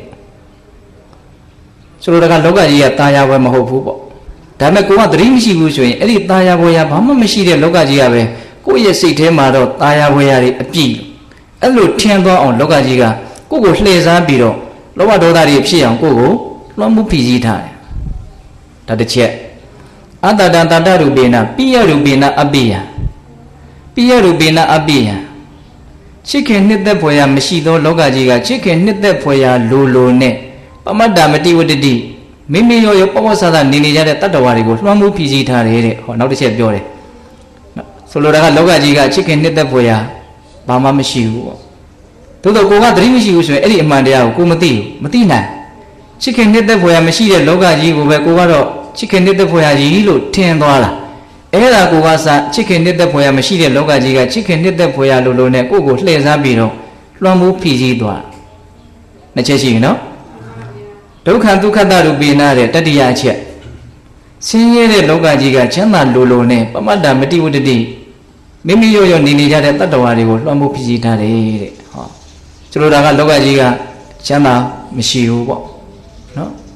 Sinye dukha ne di saudara bo Dame kuwa dream shi uswe Eri amadea kumati naimu Tajang sinye re loga jiga Chanda zia lulu ne kusi tema No Mini me sulu shiye Elu myo hleza ku kong khaya lime Dongjian no Taya we mode loga jiga Taya boya lulu ne Chicken nit the boya mode loga jiga Chicken nit the boya lulu ne No sinye re loga jiga Chanda lulu ne Mini jade tatawarigo Lamu piji thare No diga thale ma Adika ajazum sakalunga Bapsi Malaysia Uze amyin pyo no Pamada mati udedi so the sakalunga phim Mini re tatawarigo Lamu piji thare Mini re tatawarigo Lamu piji re so do Mami bu so yen no Lamu piji da ko makhaya bu so de adebe ka lolo tet yauk twaဟုတ်တယ်မဟုတ်လားမင်းရင်သာသူကလွှမ်းမှုဖြည့်ဆည်းလို့ရမှာမမင်းရင်သူကိုယ့်ကိုလှည့်စားလို့မရအောင်ကိုကသတိရှိနေလို့ရှိရင်လောကကြီးရဲ့လိန်ညာတာကိုကိုမခံရဘူးဆိုတဲ့အဓိပ္ပာယ်လောကကြီးရဲ့လှည့်စားတာကိုကိုမခံရဘူးဆိုတဲ့အဓိပ္ပာယ်ဟုတ်ရဲ့လားအဲ့တော့လောကကြီးတော့သူ့ပုံမှန်တိုင်းသွားနေတာပေါ့ကိုကမေ့နေတာသတိမရှိတာကိုကစားကိုယ့်ကိုလာပြီးတော့လိန်လဲပါညာလဲပါတနည်းအားဖြင့်ကိုကစားနော်အမြင်တွေမှောက်မှပြီးတော့မှားယွင်းသွားတာဒီလိုလည်းပဲပြောလို့မရဘူးလားရတယ်ဒါပေမဲ့မြတ်စွာဘုရားတော့နော်လို့ပြောမလို့စိတ်ဝင်စားပဲကောင်းအောင်အလင်္ကာမြောက်အောင်ပြောပြတတ်တယ်ပေါ့ကိုကသာမေ့နေမယ်ဆိုရင်တော့တာယာဝယ်မဟုတ်တဲ့လောကကြီးကတာယာဘွယ်ရလိုလိုနဲ့ချစ်ခင်ဘွယ်ရမဟုတ်တဲ့လောကကြီးကချစ်ခင်ဘွယ်ရလိုလိုနဲ့ဆင်းရဲတဲ့လောကကြီးကချမ်းသာလိုလိုနဲ့ကိုယ့်ကိုလွှမ်းမိုးဖိစီးသွားမယ်ဆိုတော့လောကကြီးရဲ့မာယာသဘောကိုနည်းနည်းတော့စိတ်ထဲမှာပေါ်လွင်သွားစေတယ်ပေါ့ဒီကာထာလေးကဟုတ်လားအဲ့တော့ဒီထဲမှာဦးဇင်းတို့ကအနှစ်သာရအနေနဲ့ဘာတွေ့ရအောင်ဆိုတော့မေ့နေရင်တော့ကိုခံရလိမ့်မယ်ဆိုတာလေးစောစောကဒီစကားကိုစောစောကစကားကိုလှမ်းပြီးတော့ဆက်တက်ဖို့လိုတယ်နော်မေ့နေလို့ရှိရင်တေဂာနီမှာတူတူဝေတရားလိမ့်မယ်ဟုတ်လားဒါကြောင့်မမေ့ကြနဲ့မေ့မယ်ဆိုရင်တော့တေဂာနီမှာတူဝေရလိမ့်မယ်တေမင်းကကိုယ့်ကိုတူဝေအောင်လုပ်လိမ့်မယ်အဲ့လိုတေမင်းရဲ့တူဝေတာလုပ်တာကိုမခံရစေနဲ့လို့မြတ်စွာဘုရားအဲ့လိုပြောတာတကယ်လို့မမေ့ဘူးဆိုရင်တော့တေမင်းကကိုယ့်ကိုတူတူဝေဖြစ်အောင်လုပ်လို့မရဘူးကို့မှာအသိရှိတယ်ဉာဏ်ရှိတယ်နားလည်မှုရှိတယ်တဘာဝတရားကြီးကဒီတိုင်းပဲလို့သိထားတယ်ဆိုရင်ကိုကစိတ်တိုင်းမကြရဖြစ်လို့လည်းပဲလက်မခံနိုင်လို့လည်းပဲဒါကြီးကဘာမှအပြောင်းလဲရှိမှာမဟုတ်ပျက်စီးတင်ကြရတော့ပျက်စီးသွားမှာပဲကိုကငိုယိုလို့လည်းမရဘူးတောင်းပန်လို့လည်းမရဘူးဘာလုံးလို့မှမရဘူးဟုတ်လားကိုကဘလို့ပဲကြောက်ပြက်ခတ်နေတဘာဝတရားကြီးကတော့ဘာမှပြောင်းလဲသွားမှာမဟုတ်အဲ့ဒါကိုကြိုးစားရမှာကဘာလဲဆိုတော့တဘာဝတရားကြီးနဲ့ပတ်သက်ပြီးတော့နားလည်မှုရှိအောင်ကြိုးစားရမှာအဲ့ဒီနားလည်မှုရှိအောင်ဆိုတဲ့နားလည်မှုရှိအောင်ကြိုးစားတယ်ဆိုတဲ့နေရာမှာအဓိကကဘာလဲဆိုတော့တတိပဲဟုတ်တယ်မဟုတ်လားအခုတတိထားနေတယ်ဆိုတာဒီခန္ဓာကြီးရဲ့တဘာဝကိုနားလည်အောင်ကြိုးစားတာနားလည်ရင်နားလည်တော့အမှန်ကန်သိတဲ့အတွက်ကြောင့်ဆွဲလန်းမှုကအလိုလိုရော့မယ်ပေါ့ဆွဲလန်းမှုရော့တာနဲ့ဒီကနေ့မှာနော်ပြေပြေလေးလေးရှိတာအကြောင်းအကျိုးဆက်ပြီးတော့မြင့်မြတ်တဲ့အကျိုးကျေးဇူးတစ်ခုအနေနဲ့မရနိုင်ဘူးလားရနိုင်တယ်ဒါကြောင့်ဒုတိယဂါထာလေးလည်းပဲအများကြီးမှတ်သားရမရှိဘူးလားရှိတယ်နော်ဥဒ္ဒထနိတိတထဒလံတိက္ခထတန္တိယထားကြကုန်တော့ထိုင်ကြကုန်တော့ငြိမ်းချမ်းမှုအတွက်ဆွေးဆွေးမြဲမြဲကြိုးစားကြကုန်တော့ဟုတ်လား မေနေမယ်ဆိုရင်တော့တင်မင်းကတင်တို့ကိုတူတူဝေဖြစ်အောင်တေဂာနီးမှာလှုပ်လိုက်မယ်အဲ့လိုမျိုးတင်မင်းရဲ့တူဝေတာလှုပ်တာကိုမခံရစေနဲ့ဆိုတဲ့ဒီဒုတိယဂါထာလေးဒါနဲ့လည်းပဲမြတ်စွာဘုရားကတတ္တဝါတွေရဲ့ကိုယ်ခန္ဓာရဲ့သဘာဝကိုမှန်မှန်ကန်ကန်သိတဲ့အသိဉာဏ်ဖြင့်နော်ထိတ်လန့်မှုတန်ဝေကကိုအခြေခံပြီးတော့နော်တရားဘာဝနာလုပ်ကိုကြိုးစားအထောက်ခြင်းစိတ်ကိုနှိုးဆွပေးနိုင်တယ်လို့မဆိုနိုင်ဘူးလားဆိုနိုင်တယ်ဒါဒုတိယဂါထာနောက်တတိယဂါထာလေးဆက်ပြီးတော့သွားရအောင်နော်တတိယဂါထာကဘာပြောတာလဲဆိုတော့ယာယဒေဝမနုဿာသတိဋ္ဌတတိတာတိဋ္ဌန္တိအဋ္ဌိကတရထေတံဝိတ္တိကခနောမှာဥပိ္ပဇကခဏတိတာဟိသောစန္တိနိရိယံပိသမပိတာတဲ့သူကတော့တဂါထာခွဲပေါ့နော်6ပါးရှိတယ်ဒီဂါထာလေးကဒီဘက်ကဘာပြောတော့လောကကြီးကိုမြတ်စွာဘုရားသုံးသပ်ပြတာယာယဒေဝမနုဿာသတိတာတိဋ္ဌန္တိအဋ္ဌိကနတ်နဲ့တကွာတော့ဟောဒီလူလောကကြီးဟာနော်နတ်တွေမြမာတွေပါထည့်ပြောတယ်နော်ဟိဋ္ဌံတွေအပေပုံသားတွေတော့တိတ်ထည့်မပြောနော်ယာယဒေဝမနုဿာသနော်နတ်တွေလူတွေနော်ဒီတတ္တဝါတွေဟာတဲ့တိတာတိဋ္ဌန္တိအဋ္ဌိကဘလို့တီးနေကြတာတော့ဘလို့နေနေကြတာတော့ဆိုတော့အဋ္ဌိကအလိုဆန္ဒတွေနဲ့နေနေလိုချင်မှုတွေနဲ့နေနေတာတရားဓမ္မတို့ဦးဇင်းတို့ကိုဓာတ်ရိုက်ပြောနေတာပဲနော်အဋ္ဌိကလိုချင်မှုတွေနဲ့နေနေတာတိတာညိကမှုတွေနဲ့တိဋ္ဌန္တိတည်နေကြတယ်တဲ့နော်နှစ်ခုပြောတယ်သူကနော်လိုချင်မှုကိုအဋ္ဌိကလိုချင်မှုတွေနဲ့နေနေတာတိတာညိကတွေ့တာမှုတွေနဲ့နေနေတာတော့ဒါလေးကိုနည်းနည်းလေးလက်တွေ့ကြကြလေးစဉ်းစားကြည့်လိုချင်တယ်ဆိုတာလေးကများသောအားဖြင့်လိုချင်နေတယ်ဆိုတဲ့ကိုကမရသေးဘူးဆိုတဲ့အဓိပ္ပာယ်ကပါနေတယ်ဟုတ်တယ်မဟုတ်လားရပြီးသားဆိုရင်ဒါကိုလိုချင်တယ်လို့သိမရှိတော့လေကိုဟာဖြစ်သွားပြီဟုတ်တယ်မဟုတ်လားစဉ်းစားကြည့်နော်အဲ့တော့လိုချင်တယ်ဆိုတာကမရသေးဘူးလို့လည်းကြီးညွှန်းတယ်အဲ့တော့မရသေးတာတွေကိုလှမ်းပြီးတော့ရချင်တယ်လိုချင်နေတယ်မဖြစ်သေးတာတွေဖြစ်ချင်နေတယ်ဒါကိုအဋ္ဌိကလို့အဓိပ္ပာယ်မဖွင့်နိုင်ဘူးလားဖွင့်နိုင်တယ်နော်လိုချင်နေတယ်ဟောတိတာညိကတွေ့တာနေတယ်တဲ့ညိကတွေ့တာနေတယ်ဆိုတာကြတော့ယာပြီးသားရဲ့အပေါ်မှာလို့ကြီးညွှန်းမနေဘူးလားမရသေးတာကိုသွားပြီးတော့ညိကတာကတိတ်မရှိဘူးဒါလေးကငါဟာလေးလို့လုပ်ပြီးရင်တော့အဲ့ဒါကဒါကိုအလွန်စွဲနေတယ်ပေါ့စိတ်ထဲကဒါနဲ့ပတ်သက်ပြီးတော့နော်ညှိနေတယ်ကတ်နေတယ်နော်စိတ်ထဲမှာအမြဲတမ်းကတ်နေတယ်ဘာတွေတော့ငါဟာတွေရဲ့အပေါ်မှာအမြဲတမ်းကတ်နေတယ်ဒါဓမ္မဥဒိရဲ့စိတ်ကမရသေးတာကိုလိုချင်ရပြီးသားကိုညှိကတ်ဟောဒီနှစ်ခုနဲ့အနေများတယ်စိတ်တွေရှောက်ရောက်ပြီဆိုလို့ရှိရင်အမိဖမ်းကြည့်အာရမြန်တွေးနေတာတော့ပါရမြန်စဉ်းစားနေတာတော့ဘယ်ဒီကိုငါစိတ်ကလေးကကတ်သွားနေတာတော့လို့မင်းအဲ့ဒီငါဟာဆိုတာတွေသွားကတ်တာပဲဟုတ်တယ်မဟုတ်လားအဲ့ဒါဘာလုပ်နေအောင်ညှိနေတာကတ်နေတာဆိုတော့အဲ့ဒါပဲဗျာတော့ဒီခန္ဓာကိုယ်ကြီးနဲ့ပတ်သက်ပြီးတော့ကတ်နေတာရှိမယ်ငါဟာလို့သိမ့်ပိုက်ထားတဲ့အရာတွေရဲ့ပုံမှာကတ်နေတာရှိမယ်ဟုတ်လားလိုချင်တယ်ဆိုတာကတော့မရသေးတာပုံမှာအဓိကယဉ်ညွှန်းတယ်ညှိကတ်တယ်ဆိုတာကတော့ရပြီးသားပုံမှာအဓိကညှိညွှန်းတယ်နှစ်ခုလုံးကိုတရားကိုကောက်ရင်တော့ဘာရမှာဆိုလောဘရမယ်ပေါ့ဟုတ်တယ်မဟုတ်လားတော့တတ္တဝါတွေဘဝမှာဘာနဲ့အနေများလဲလို့မေးရင်အဲ့ဒီလောဘနဲ့ပဲနေနေတာလိုချင်တာရချင်တာတွေရှိတယ်ရပြီးသားလေးတွေရဲ့ပုံမှာตาရမမောတာရှိတယ်ညှိကပ်တွေ့တာရှိတယ်သူတို့နဲ့ပတ်သက်ပြီးတော့အမြဲတမ်းအချိန်ပေးပြီးတော့စဉ်းစားနေတာရှိတယ်နော်ဒါတွေပါပဲဟုတ်လားဒါကိုမြတ်စွာဘုရားပြောတာယာယဒေဝမနုဿာသတိတာတိဋ္ဌန္တိအဋ္ဌိကနန္တတဝါတော်လူလောကကြီးဟာလူရင်မှုတွေရခြင်းမှုတွေညှိကပ်တွေ့တာမှုတွေနဲ့နေနေကြတာတဲ့တရထေတံဝိတ္တိကဟောမြတ်စွာဘုရားတိုက်တွန်းတယ်ဘာတိုက်တွန်းတော့ဆိုတော့ဝိတ္တိကအဲ့ဒီညှိကပ်တွေ့တာပြီးတော့နေတဲ့အလွန်လေးကျေပြန့်တဲ့လောဘဆိုတဲ့တဏှာအိုးတဲ့တရထလွန်မြောက်အောင်ကူးရမယ်နော်တရထလွန်မြောက်အောင်ကူးရမယ်တရထေတံဝိတ္တိကံဧတံဝိတ္တိကံအဲ့ဒီတဏှာလောဘကိုတရထလွန်မြောက်အောင်ကူးမြောက်ရမယ်ဆိုလိုတာကအဲ့ဒီလောဘကိုကျော်လွှမ်းနိုင်အောင်ကြိုးစားရမယ်လို့ပြောတယ်နော်ဒါကအဆုံးစုံမြတ်စွာဘုရားနောက်တိုက်တွန်းချက်လို့လည်းဆိုနိုင်တယ်ပေါ့နော်လောဘကိုလွန်မြောက်အောင်ကူးရမယ်ဆိုတော့ဒါကအရဟတမေညာဓာတ်ဖို့ညာရအောင်လုပ်ရမယ်လို့ပြောလိုက်တာ ਨੇ ဘာထူတော့အာမထူဟုတ်လားအေးအဲ့လိုပြောပြီးတော့မြတ်စွာဘုရားဗာဆက်ပြောတော့ခနောမှာဥပိ္ပဇကာတဲ့နော်ဘောတင်တို့ဒီခနောအခွင့်အရေးကိုမာဥပိ္ပဇကာမကြော်လွန်ကြစေနဲ့တဲ့ဟောဒါကြတော့သူကဓာတ်ရိုက်နော်တံဝေကသဘောမျိုးထိတ်လန့်မှုရှိအောင်တတိထားမိအောင်ဓာတ်ရိုက်မြတ်စွာဘုရားဟောပြတာခနောမှာဥပိ္ပဇကာတင်တို့သည်အခွင့်အရေးကိုဆုံးရှုံးအောင်မလုပ်ကြနဲ့မကြော်လွန်ကြစေနဲ့လို့ဒါပြောတယ်။အဲ့ဒီအနေထားကဘာကိုဆိုလိုတာလဲဆိုတာဟောဒီပိဋကအားလုံးသဘောပေါက်တယ်နော်။ သာသနာတော်မြတ်ကြီးနဲ့တွေ့ရတဲ့နော်အသိဉာဏ်ရှိတဲ့လူသားတစ်ယောက်ရဲ့အဖြစ်ကိုဒါအခွင့်အရေးလို့ပြောတာဒါအတူတူပြောရင်တော့ဒီနှစ်ချက်ပဲနော်အသိဉာဏ်ရှိတဲ့လူသားတိုင်းလည်းပဲစစ်မှန်တဲ့အဆုံးအမကောင်းနဲ့တွေ့ကြတာမဟုတ်စစ်မှန်တဲ့အဆုံးအမကောင်းနဲ့တွေ့တဲ့လူသားတိုင်းလည်းပဲအသိဉာဏ်ရှိကြတာမဟုတ်သဘောပေါက်လားဆိုလိုတာကလူတိုင်းဗုဒ္ဓဘာသာဖြစ်တာမဟုတ်ဗုဒ္ဓဘာသာဖြစ်တိုင်းလည်းပဲအသိဉာဏ်ရှိတာမဟုတ်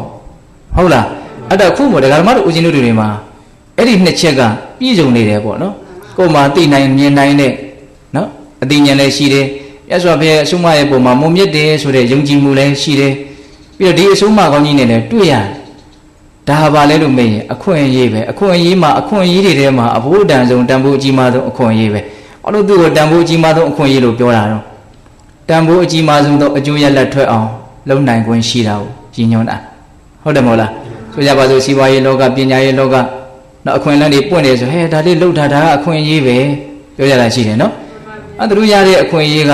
အသုံးချနိုင်လို့ဘာတွေကိုရတယ်ပဲပြောဒုက္ခတော့မငြိမ်းဘူးနော်စီးပွားရေးနဲ့ပတ်သက်ပြီးတော့အခွင့်အလမ်းဘယ်လောက်ကောင်းလို့စီးပွားရေးတွေဘယ်လောက်ရအောင်လုပ်နိုင်မှာတယ်ပဲဆိုပတ်စံတွေတော့အပုံကြီးပေါ်ကောင်းပေါ်လာမယ်ဒါပေမဲ့ဒုက္ခတော့မငြိမ်းဘူးပညာရေးဘက်မှာအခွင့်အရေးရှိလို့ပညာတတ်ကြီးဖြစ်ကောင်းဖြစ်မယ်သို့တော့ဒုက္ခတော့မငြိမ်းဘူးခုဒီအခွင့်အရေးကကိုယ်အသုံးချနိုင်မယ်ဆိုရင်ရရှိတဲ့အကျိုးကျေးဇူးကဒုက္ခငြိမ်းသွားနိုင်လူရင်းကိုသဘောပေါက်ဖို့လိုတယ်နော်ဘာတွေဘာပဲဖြစ်ဖြစ်ဒုက္ခငြိမ်းလားမငြိမ်းလားဆိုတာကိုတိုင်းတာစရာပြည်တံတစ်ခုအနေနဲ့နော်တိုင်းတာကြည့်တတ်ဖို့လိုတယ်ဟုတ်လားတချို့ဟာတွေကလောဘကအယောင်တင်ပေးနေလို့ကိုယ်စိတ်ထဲမှာတန်ဖိုးရှိတယ်လို့ထင်နေတာတကယ်တန်ဖိုးရှိတာမဟုတ်ဟုတ်လားတော့တကယ်တန်ဖိုးရှိရင်ဒုက္ခကိုမငြိမ်းစေအောင်တောင်နည်းသွားစေရမယ်တချို့ဟာတွေကရလာပြီးမှဒုက္ခတွေကိုပိုးသွားစေတယ်ဒုက္ခတွေပါတဲလာတာလေအဲ့ဒါလောဘကခေါ်လာတာပေါ့နော်ဒါပေမဲ့ကိုယ်စိတ်ထဲမှာတော့ဒါရုပ်အရင်တန်ဖိုးရှိတယ်လို့ထင်တယ်နည်းနည်းလေးတော့ခံရပြီဆိုတော့မှတော်တော်မှားတော့ပါလားလို့သိတယ်အဲ့ဒီကြတော့အဲ့ဒါကြီးကိုလှုံ့ပြစ်လို့လည်းမရအောင်ဒါမျိုးတွေလည်းရှိဟုတ်ရဲ့လားဒါကြောင့်ပိဋကပေါင်းတော်တို့အခွင့်အရေးကိုတန်ဖိုးရှိဆုံးအခွင့်အရေးလို့ဘာကြောင့်ဒါလေးကိုပြောရတာလဲဆိုတော့ဒုက္ခငြိမ်းသွားစေသည်ငြိမ်းသွားသည်အထိနော်အကျိုးကျေးဇူးထူးနိုင်တဲ့အတွက်ကြောင့်ဒီအသိဉာဏ်ရှိတဲ့လူသားတစ်ယောက်ရဲ့သာသနာတော်မြတ်ကြီးနဲ့တွေ့ခွင့်ရတဲ့ဒီအနေထားလေးကိုအခွင့်အရေးလို့ပြောတာအဲ့ဒါကိုမြတ်စွာဘုရားဗါတဲ့တော့မကြောလွန်စေနဲ့တဲ့မကြောလွန်စေနဲ့ဆိုတာကကြောလွန်သွားနိုင်လို့မို့ပြောရတာကြောလွန်မသွားနိုင်ဘူးဒါကြီးကထာဝရဘယ်တော့မှမဆုံးရှုံးနိုင်ဘူးဆိုရင်အဲ့လိုတိုက်တွန်းနေကြကြောင်းမရှိဘူးဟုတ်တယ်မို့လားအမြဲတမ်းကြောလွန်သွားနိုင်တယ်အဲ့တော့ကြောလွန်နေဆိုတာကအဓိကကဘာလဲသာသနာတော်မြတ်ကြီးကတော့ဒကာရမတို့ဦးဇင်းတို့ရဲ့တက်တက်မှာတော့မကွယ်သေးပါဘူးဟုတ်လားနောက်လည်းတော်တော်နဲ့တော့မကွယ်လောက်သေးပါဒါပေမဲ့အရေးကြီးတာကကိုယ့်အသက်ပဲဟုတ်လားနော်ကိုယ့်အသက်သေးပြီဆိုတာနဲ့ဘာမှမသေးကြတော့ဘူးမရတော့အဲ့တော့အသက်သေးတာမြန်ဆန်နိုင်တဲ့လောက်ဒီအခွင့်အရေးဟာဆုံးရှုံးသွားနိုင်တယ်ဒါပဲဆိုလိုတာကဒီအခွင့်အရေးဟာဘယ်လောက်ထိဆုံးရှုံးလွယ်လဲလို့မေးရင်သိချင်းတရားဟာလွယ်တဲ့လောက်ဒီအခွင့်အရေးဆုံးရှုံးဖို့အတွက်လွယ်ကူတယ်လို့ဒီလိုပဲပြောရမယ်ဟုတ်တယ်မဟုတ်လားနောက်ဆိုတာဘာမှသေးကြမှုရေးရမှုမရှိပါဘူးဟုတ်ရဲ့လားဒါကြောင့်ဒီအခွင့်အရေးကိုကြောလွန်မသွားအောင်ဒကာဓမ္မတို့ဦးဇင်းတွေကရရှိနေတဲ့အခိုက်အတန့်မှာစူးစမ်းကြရမယ်ဆိုတာကိုတခါတည်းမြတ်စွာဘုရားကတိုက်တွန်းချက်ထုတ်လိုက်တဲ့သဘောဟုတ်ရဲ့လားအဲ့ဒီမှာမြတ်စွာဘုရားပူးပြီးတော့လေးနဲ့အောင်အခွင့်အရေးကိုကြောလွန်ရင်ဘာတွေဖြစ်မှာတော့ခဏတိတာဟိသောစန္တိနိရယံပိသမပ္ပိတာဒါလေးဆက်ဟောတယ်အခွင့်အရေးကိုကြောလွန်သွားစေမယ်အခွင့်အရေးကိုလက်လွတ်ဆုံးရှုံးသွားစေမယ်ဆိုရင်ဘာဖြစ်မှာတော့တလုံးနဲ့ပဲဟောတယ်ခဏတိတာဟိသောစန္တိအခွင့်အရေးကိုကြောလွန်သွားတဲ့ပုဂ္ဂိုလ်တွေဟာစိုးရိမ်ကြလိမ့်မယ်ဒါပဲဟုတ်လားပူလောင်ကြလိမ့်မယ်စိုးရိမ်ကြလိမ့်မယ်နော်ဘယ်လောက်ဒီစိုးရိမ်သွားရနိုင်လဲဆိုရင်နိရယံပိသမပ္ပိတာအခမ်းပသိရင်အစိုးဆုံးဘဝလို့ဆိုတဲ့ငရဲကိုရောက်သွားပြီးတော့ပူလောင်ပင်ပန်းဆင်းရဲတာတည်းလည်းကြုံသွားနိုင်တယ်တဲ့တေချာတာကတော့အခွင့်အရေးကိုကြောလွန်စီမဲ့ဆိုရင်ဒီကနေ့မှစိုးရိမ်ရမှာတော့အမှန်ပဲအဲ့ဒီအချက်ကတော့နည်းနည်းလေးဦးဇင်းကပဲပဲနည်းနည်းပြောခြင်းတယ်ပေါ့နော်ဒီကနေ့ရောက်ပြီဆိုရင်နော်အဖြေမှန်လေးတွေကအဲ့ဒီအချိန်မှာကပ်ပြီးတော့ရတတ်တယ်ဗျနော်ဒီကတော့ကတွေးထားလို့ရတဲ့အဖြေမျိုးတွေနဲ့တိတ်မတူဘူးတော့သူ့ရဲ့အဲ့ဒီအချိန်မှာရထားတဲ့အချက်အလက်ကအရန်လက်တွေ့ကြတယ်ဘောပေါက်လားအခုချိန်မှာဘယ်လောက်ပဲစဉ်းစားအဲ့ဒီအချိန်လောက်တော့နော်မှန်မှန်ကန်ကန်အဖြေထွက်ဖို့အတွက်အချက်အလက်ကအဲ့လောက်ကြီးအားမကောင်းဘူးပေါ့နော်ဆိုတော့သေတော့မယ်ဆိုတော့ဒါတွေကတခါတည်းထားခဲ့ရတော့မယ်ဟုတ်တယ်မို့လားကိုတလုံးအရေးကြီးနေတာလေတခုမှအရေးမကြီးတော့ဘူးဆိုတာထင်ရှားတယ်ဟုတ်တယ်မို့လားစဉ်းစားကြည့်နော်အဲ့ဒီအချိန်မှာတွေးမိတဲ့အတွေ့ကအခုချိန်မှာကျိုးပြီးတော့လှမ်းတွေးမိတဲ့တွေးမိဖို့ နော်ဘလို့မှအဲ့ဒီအည်တွေးကိုမှီဖို့မလွယ်ဘူးတော့ပေါ့လားကိုကစိတ်ကူးနဲ့ပဲကိုကတွေးရတာဟုတ်တယ်မို့လားအဲ့ဒီအချိန်ကျတော့တကယ်လက်တွေ့မြစ်တွေတွေ့လာပြီအဲ့ဒီအချိန်မှာအမြင်မှာအများကြီးရနိုင်တယ်ဒါပေမဲ့ဝမ်းနည်းစရာကောင်းတာကအဲ့ဒီအချိန်မှာရတဲ့အမြင်မှာကဘာမှသိပြီးတော့လှုပ်လို့မရတော့ဒါပဲဟုတ်တယ်မို့လားဒါကြောင့်အခုလေးကစအဲ့ဒီအနေထားလေးနားကိုကတ်နိုင်တဲ့လောက်ကတ်နိုင်အောင်ကြိုးစားကြည့်တဲ့။အော်ငါအခုမြန်းသိမယ်ဆိုရင်ငါဘာလုပ်မလို့နော်ခဏနေရင်ငါသိတော့မယ်ဆိုရင်ငါဘာလုပ်မလို့တကယ်တမ်းဒကာမတို့ရောဥယျင်းတွေရောသိချင်းတရားနဲ့တွေ့လာတဲ့အခါမှာနော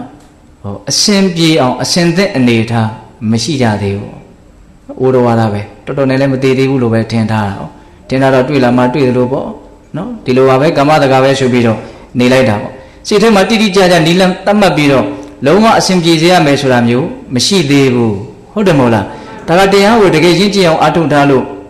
ဒီခန္ဓာရဲ့သဘာဝကိုနော်အသေးစိတ်ရှင်းရှင်းလင်းလင်းသိထားတယ်မြင်ထားတယ်ဆိုတဲ့ပုံကိုယ်လေးဆိုရင်တော့အများကြီးအားရစရာရှိတယ်ပေါ့နော်ဒီကနေ့ဆိုတာလည်းပ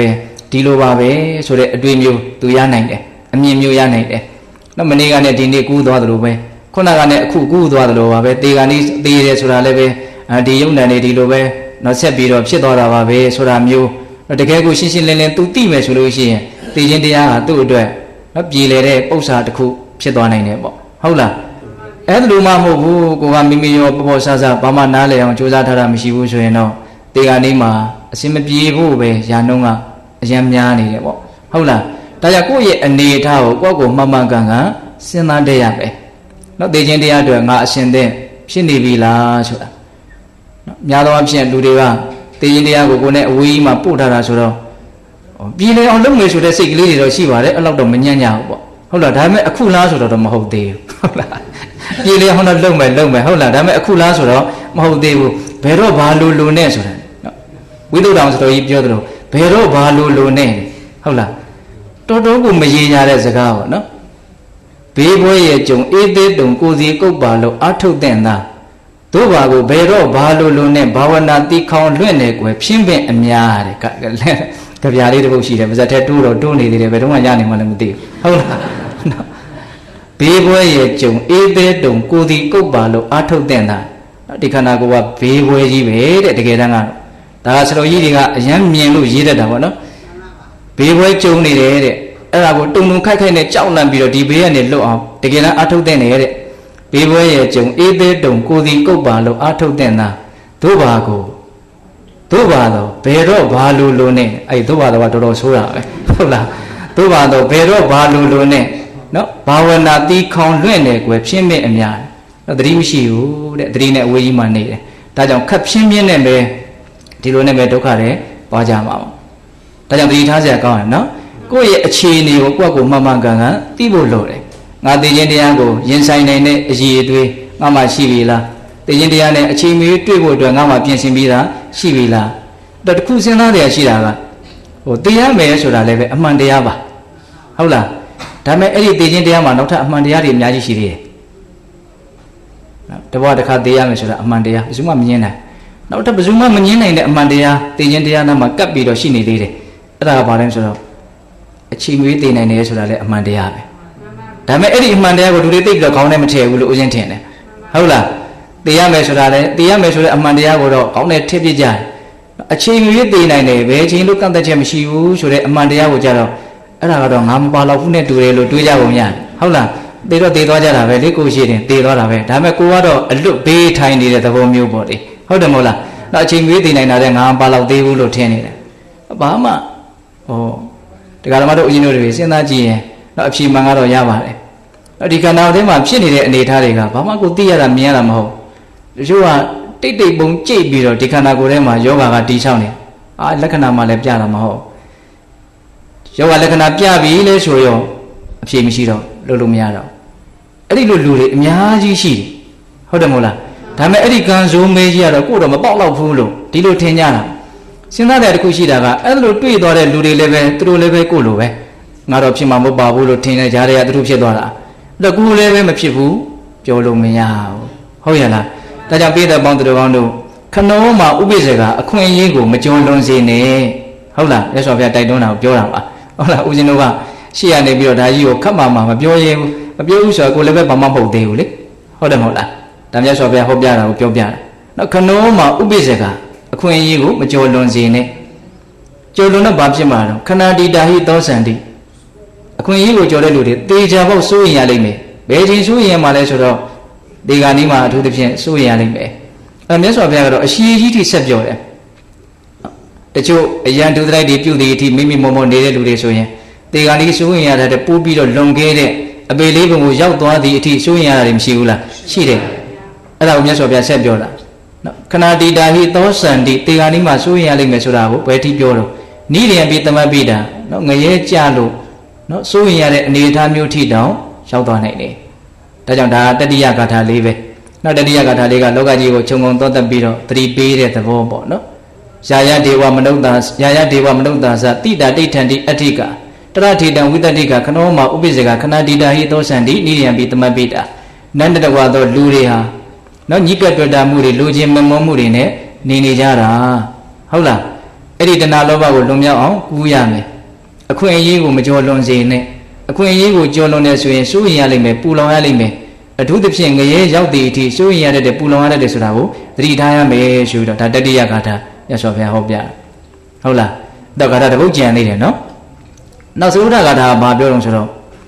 ့ပမာဒောရဇောပမာဒောပမာဒာနုပတိဒောရဇောအပမာရိနဝိဇ္ဇာယအပဟေတန်လမတ္တနောတဲ့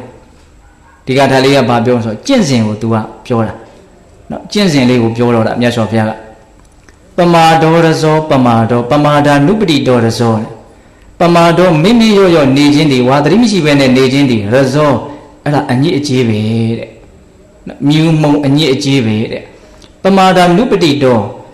မိလျော်ခြင်းတို့အဖာမှန်ကြရောက်နေတဲ့ပမာဒောမိလျော်ခြင်းဟာလည်းပဲရဇောအညစ်အကြေးပဲတဲ့ထပ်ပြီးတော့ပြောတာနော်ဒါလေးကိုအရင်တည်းနားလည်အောင်ပြောမယ်နော်မိလျော်ခြင်းဒီအညစ်အကြေးပဲလို့ပြောပြီးတဲ့နောက်မှာဒီမိလျော်ခြင်းကိုထပ်ပြီးတော့ကြိုးစားနေတဲ့ဆိုလိုတာကထပ်ဖန်တလဲလဲမိနေတဲ့မိလျော်ခြင်းဟာလည်းအညစ်အကြေးပဲလို့ပြောတာဒါကိုတရားဓမ္မတို့အရင်ကဘယ်လိုနားလည်ရမှာတော့မိနေရင်အညစ်အကြေးတင်တယ်နောက်ထပ်မိမယ်ဆိုရင်နောက်ထပ်အညစ်အကြေးထပ်တင်မယ်ခဏခဏမိနေမယ်ဆိုရင်ခဏခဏအညစ်အကြေးထပ်တင်မယ်အဲ့ဒါကြာရင်အညစ်အကြေးတုံးဖြစ်သွားဒါပဲဒီအိဗယ်ကိုပြောတာနော်မိလျော်နေခြင်းအဖြစ်အညစ်အကြေးတုံးကြီးဖြစ်သွားနိုင်တယ်တော့ဒီဥစ္စာကတရားဘာဝနာအထုတ်တဲ့ပုဂ္ဂိုလ်တွေအတွက်လက်တွေ့နားလည်စရာအလွန်ကောင်းတယ်ပေါ့နားလည်ဖို့သိပြီးတော့အခက်အခဲမရှိပါဘူ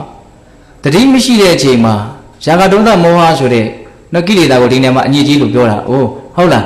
းအဲ့ဒီတရားတွေကတစ်ခုမဟုတ်တစ်ခုဖြစ်လာလိမ့်မယ်ဒါကြောင့်မိနေတာနဲ့အညစ်အကြေးကတော့တင်ပြီးသားပဲဒါတိုက်ရိုက်မြတ်စွာဘုရားပါဠိတော်အထောက်ထားပဲ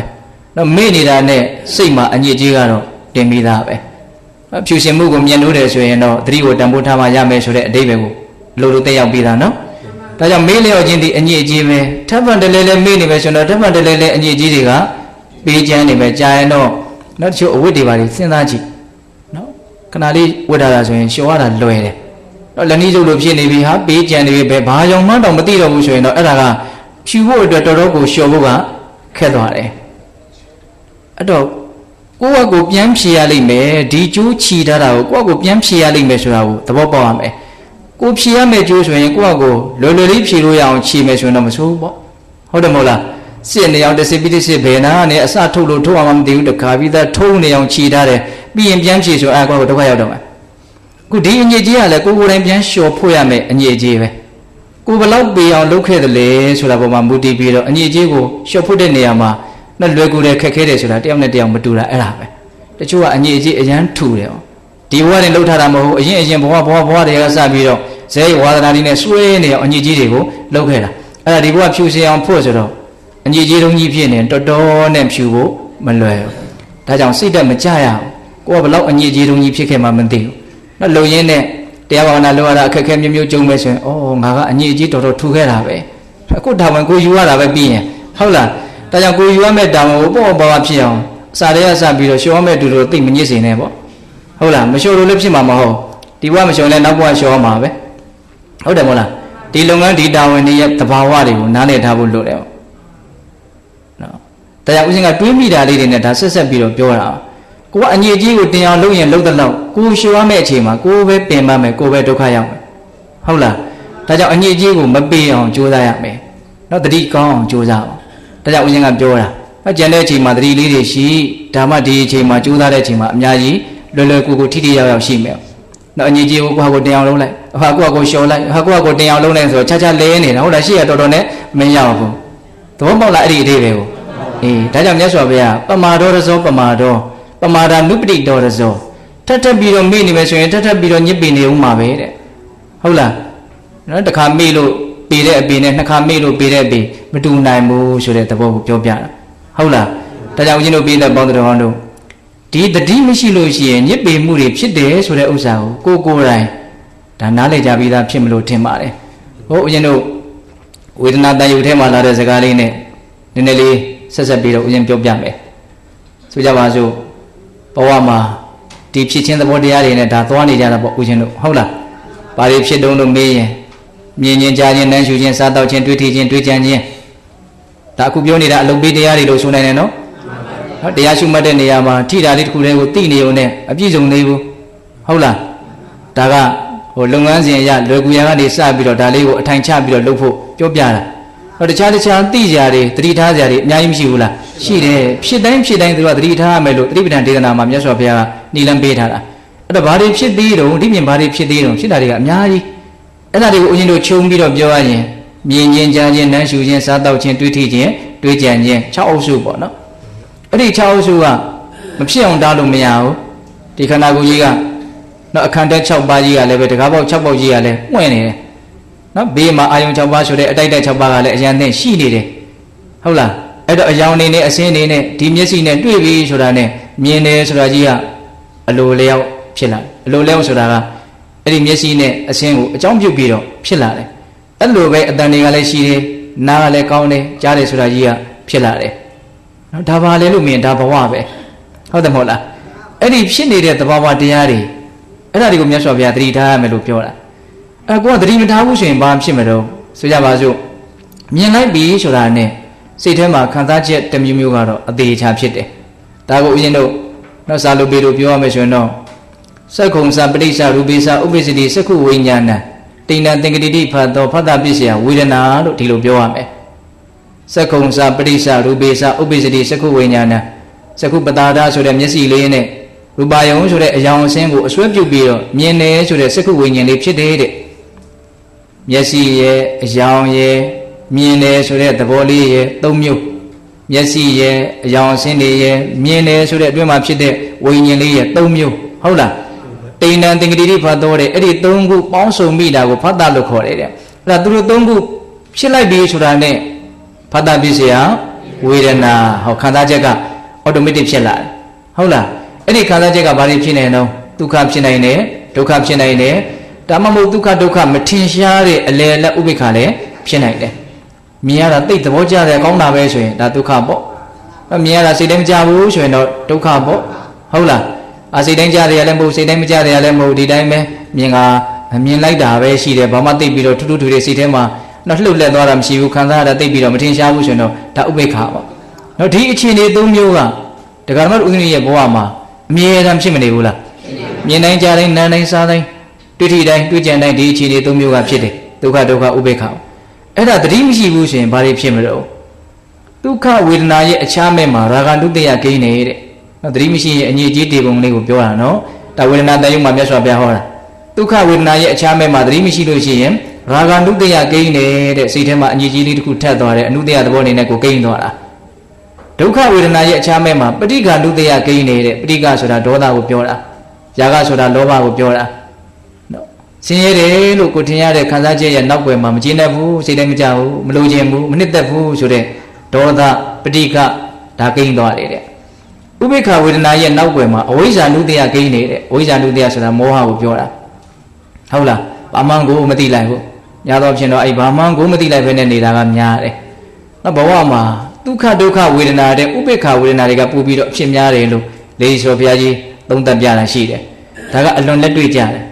နော်ချမ်းသာလိုက်တာဆင်းရဲလိုက်တာလို့သိတာထင်ရှားတဲ့ခံစားချက်ကကြိုးကြရံဖန်ရံခါလောက်ပဲဖြစ်တယ်ညာတော့ဖြစ်တော့ချမ်းသာတာလည်းမဟုတ်ဆင်းရဲတာလည်းမဟုတ်ဒီလိုပါပဲဘာတိဘာသာပဲနေလိုက်တာပဲသိပြီးတော့မထင်ရှားတဲ့ခံစားချက်တွေဒီဥပ္ပခဝေဒနာကိုသိနိုင်မြင်နိုင်ဖို့အရင်ခက်မယ်လို့ထင်တယ်ဟုတ်လား तू သိမှသိပြီးတော့မှသိမှမသိတာပဲဟုတ်လားအေးအဲ့တော့ဦးဇင်းတို့ပြေးတဲ့ပေါင်းသူတော်ကောင်းတို့ ဥပိ္ပခဝေဒနာတွေအဖြစ်များမယ်ဆိုရင်တတိမရှိရင်တော့မောဟဓာတ်တွေကလည်းအဖြစ်များမှာပဲဟုတ်တယ်မို့လား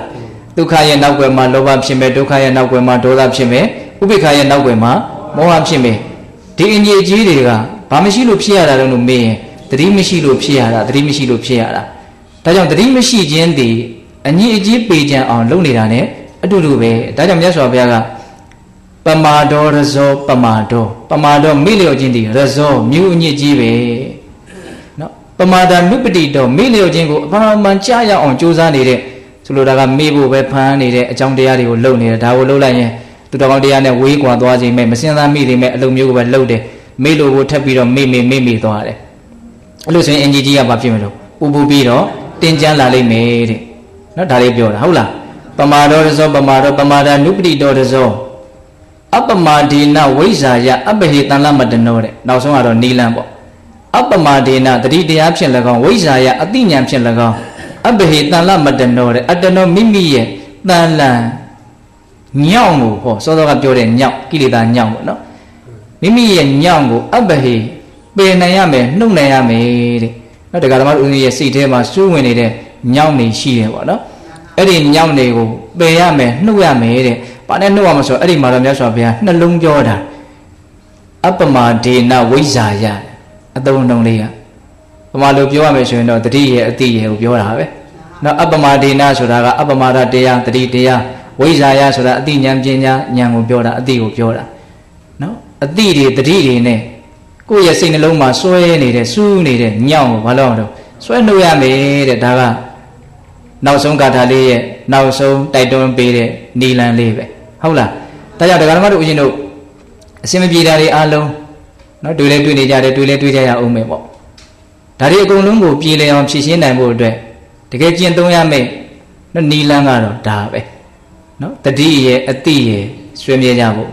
နော်တတိအတိရှိလို့ရှိရင်ကိုယ်စိတ်ထဲမှာနားမလည်နိုင်သေးတောင်မှပြဿနာတွေပြေလည်အောင်ဒီအတိဒီတတိကနေပြီးတော့လှုပ်ဆောင်နေတယ်ဆိုတာကိုသိနိုင်တယ်သူတို့ဘယ်လိုအလုပ်လုပ်နေတယ်ဆိုတာကိုဒကာမတို့ဦးဇင်းတို့တိတိကျကျကြီးအသေးစိတ်ကြီးသိဖို့မလွယ်ဘူးလို့ဦးဇင်းထင်တယ်ဟုတ်လားကိုကသတိလေးနဲ့နေလိုက်တယ်ဒီသတိလေးနဲ့နေလိုက်ချင်းကြောင့်အသိဉာဏ်တွေဘယ်လိုဖြစ်ထွန်းသွားနိုင်တယ်ဘယ်လိုနောက်ဆက်တွဲကောင်းကျိုးတွေကိုအကြောင်းကျိုးဆက်ပြီးတော့သူကောင်းကျိုးချမ်းသာတွေကိုဖြစ်ပေါ်စေမလဲဆိုတာကိုဒကာမတို့ဦးဇင်းတို့အကုန်လုံးမသိနိုင်ဘူးဦးဇင်းတို့မကြာခဏပြောနေတဲ့ဥမာလေးတစ်ခုရှိတယ်တော့ယောဂဖြစ်လို့ဆေးစားတယ်တော့ဆေးကခန္ဓာကိုယ်ထဲမှာဘယ်လိုတွေအလုပ်လုပ်နေတယ်ဆိုတာလူသားမှန်နေမသိနိုင်ပါဘူးဒါမြတ်စွာဘုရားမှာပဲသိနိုင်မဲ့ကိစ္စ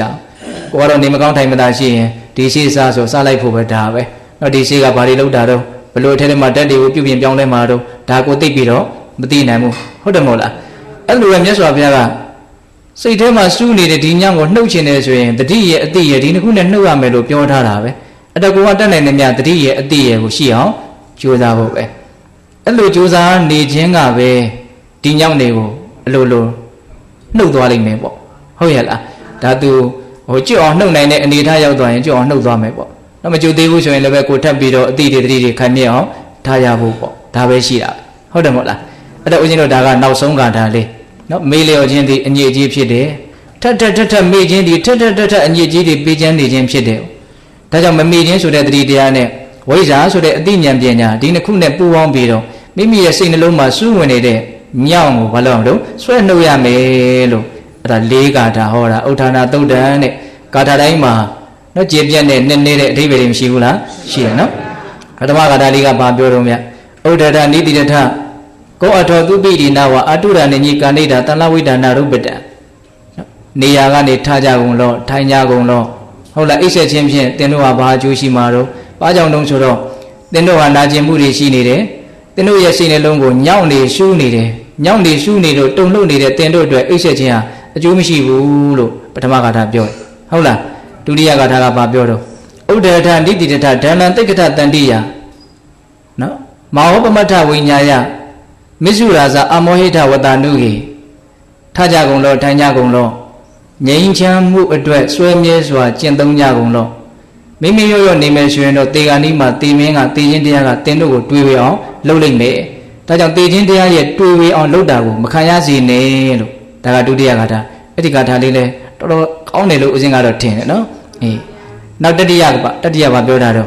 ့နောက်တတိယပြောတာလေးလည်းပဲစဉ်းစားရရှိတယ် ယာယဒေဝမနုဿာသတိတာဒိဋ္ဌံတိအဋ္ဌိကနော်တရထေတံဝိတ္တိကခနောမဥပိစေကခဏတိတာဟိသောစန္တိနိရိယံပိသမပိတာနတ်နဲ့တကွာသောလူသားတွေဘာတွေနဲ့နေကြတော့လူချင်းမှုတွေညှိတွယ်မှုတွေနဲ့နေကြတာဟုတ်လား